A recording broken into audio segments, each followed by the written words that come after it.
next guest made headlines when she set out to tell the world that she was more than just a tattooed Mormon. That title came from a blog post that Carraway wrote back in 2013.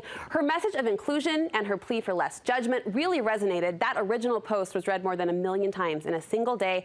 There was soon a book by that same title and subsequent speaking engagements all over the country. Well, now Al is out with a second book, co-authored with her husband, Ben. It's titled Cheers to Eternity, Lessons We've Learned on Dating and Marriage. I am so thrilled to welcome Carraway to Studio 5. Say hello to Al. You're bringing the dance party, which I love. Hi, how are you? How are you? Sorry, I just slapped you. I liked it. It felt like a good girlfriend greeting. I feel like we're fast friends, but this is the first time I've actually had the privilege of meeting you, so I'm just honored you would be here. Here I am. I've been reading about you all week. Oh, no. I've been reading your book. Well, oh, okay. It's so fun. And you know what? Okay. It kind of made me want to smooch my husband. Switch your husband? Smooch my husband. Oh, I'm like, no, don't do that. Oh, yeah, kiss him. You guys should kiss more. Smooch him, not switch him, but smooch him. It did. It prompted this little fire, this little fresh feel on marriage. I'm curious to know, you've been married 4 years. Okay, yeah. And you decided to write the book on it. Yeah. What made you want to take on this writing project?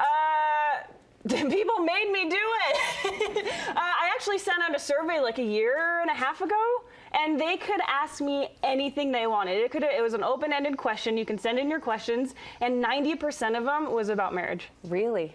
So we wrote a book. You decided to do it. Yeah, we just did it. It doesn't surprise me that was a common theme, because you can tell, even just from photos, you can tell there's a light about you two. You can tell you love this commitment. You love marriage. He's really cute. He is cute. You two make a cute couple. You'll keep him? Yeah. You'll smooch him, not switch him? I'm not switching. Nah, okay, we'll smooch him. I was curious to read this, though, in the book. We all know solid communication, right, is crucial to a solid marriage, but you make the point that communication these days within a relationship is more important than ever before. Why do you think that is? Well, I feel like that's kind of a given, don't you think? Like, if we just think about like life and what's happening, I feel like distraction is our biggest enemy with everything, and that's just not marriage, that's just life. I mean, things that get us down, I feel like, is distraction. So phones, technology.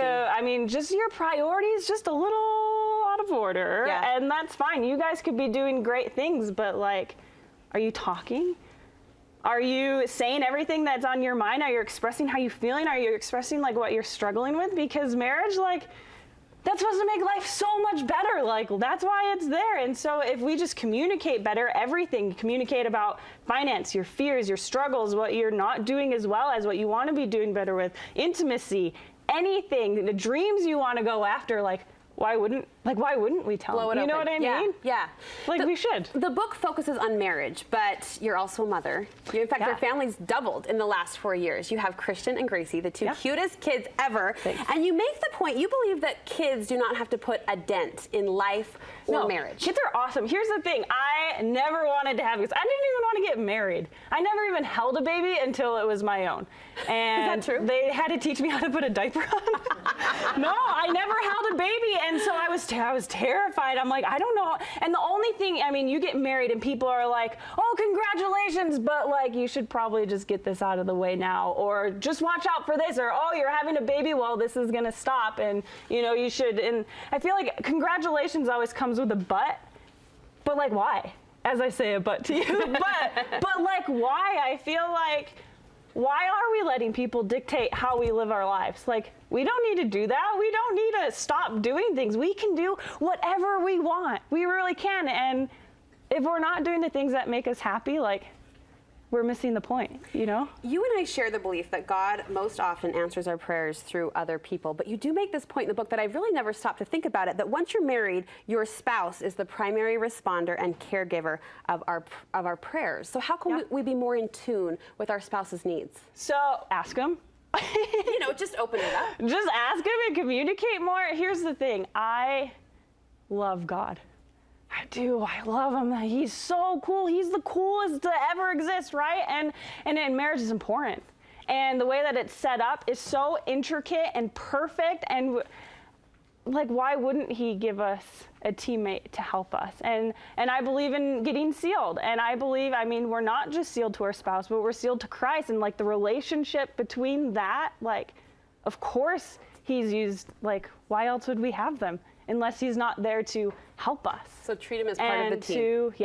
Are we praying for them? Are we listening to our reoccurring thoughts? Because I feel like that's where a lot of the brilliant things come, is just your small reoccurring thoughts that I think we should start listening to and doing really cool things.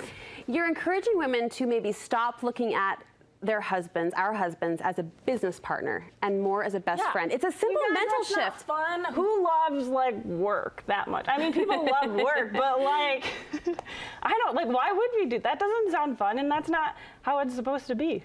I like Ben. I like hanging out with him. I still think he's my best friend, and I think like, why would we treat it any different? I mean, it sounds so obvious, but I think that's a mental shift that even in our brains. It's just becoming comfortable. And like I said, this isn't like a marriage thing. This is just life. It's just realizing like what we have is awesome. Wherever we are in life, like that's good. That's great. I love this line from the book. It's life that should be hard, not marriage. You guys, life is hard. Our life is hard. We go through things that are so hard. I mean, I go through things where I am screaming at God, and I just said how much I do. I love him, but man, he has me do some crazy things, you know, and I yell at him. I yell at God all the time, and it's life. Life is hard. But I believe that that's why God gave us spouses, to make the hard things in life easier, because we have each other and because we have him. And so, yeah, things are hard, and I'm still yelling at God, and I'm still crying on my floor, and I'm a mess, and I've got mascara all over my body, and it's fine because Ben, I mean, that's why he's here. Is that a beautiful perspective or what? Yes, Al, thank you so much. It's a great read. It's light, it's refreshing. You can pick up Cheers to Eternity at Deseret Book. Congratulations. Thank you. So nice to have you.